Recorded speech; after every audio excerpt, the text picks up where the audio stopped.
దయచేసి మా ఛానల్ని సబ్స్క్రైబ్ చేయండి, అలాగే లైక్ చేయండి. మీరు లైక్ చేస్తే మాకు సపోర్ట్గా ఉంటుంది. ఓం నమః శివాయ.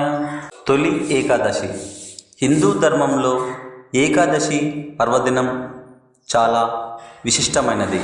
ప్రతి నెలలో 2 ఏకాదశులు వస్తాయి. ఒకటి శుక్లపక్షంలో వృద్ధి లేదా పెరుగుతున్న చంద్రుడు, మరియు మరొకటి కృష్ణపక్షంలో తగ్గుతున్న చంద్రుడు. ఈ రోజున ఉపవాసం చేసి భక్తులు విష్ణుమూర్తిని పూజిస్తారు.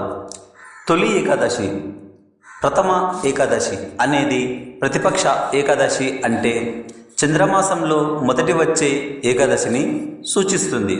దీని విశిష్టత కొన్ని ముఖ్యాంశాల ద్వారా తెలుస్తుంది. ఒకటవది ధార్మిక విశ్వాసం. ఏకాదశి ఉపవాసం వల్ల పాపాలు నశిస్తాయని, మోక్షాన్ని పొందటానికి వీలవుతుందని నమ్మకం. రెండవది ఆరోగ్య ప్రయోజనాలు. ఉపవాసం శరీరానికి శుద్ధిని కలిగిస్తుంది, ఆత్మ నియంత్రణను మెరుగుపరుస్తుందని విశ్వసిస్తారు. మూడవది సాంప్రదాయం.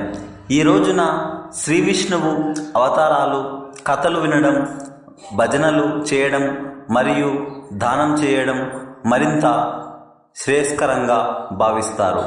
తొలి ఏకాదశి అంటే ప్రతిపక్ష ఏకాదశి అయినందున ఈ రోజున చేసే పూజలు మరియు ఉపవాసం వల్ల భక్తులకు విష్ణుమూర్తి అనుగ్రహం ఎక్కువగా లభిస్తుందని నమ్ముతారు. తొలి ఏకాదశి పండుగకు ప్రాముఖ్యత హిందూ ధర్మంలో చాలా ఎక్కువ. ప్రతి సంవత్సరము అష్టమి తిథి తర్వాత వచ్చే ఏకాదశిని తొలి ఏకాదశి అంటారు.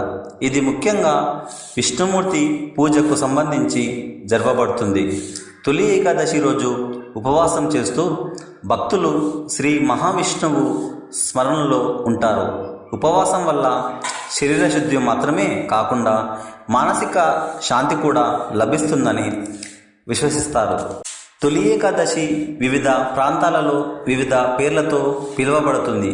ఉదాహరణకు ఉత్తర భారతంలో ఇది కామిక ఏకాదశి, పశ్చిమ భారతంలో దేవశయని ఏకాదశి లేదా హరిశయని ఏకాదశి అని పిలుస్తారు. ఈ పండుగను విశిష్ట పూజలు, వ్రతాలు, జాగరణ మరియు ధార్మిక కార్యక్రమాలతో జరుపుకుంటారు. భక్తులు గోవింద నామస్మరణ, విష్ణు సహస్రనామ పఠనం వంటి కార్యక్రమాలు కూడా నిర్వహిస్తారు. హరి ఓం.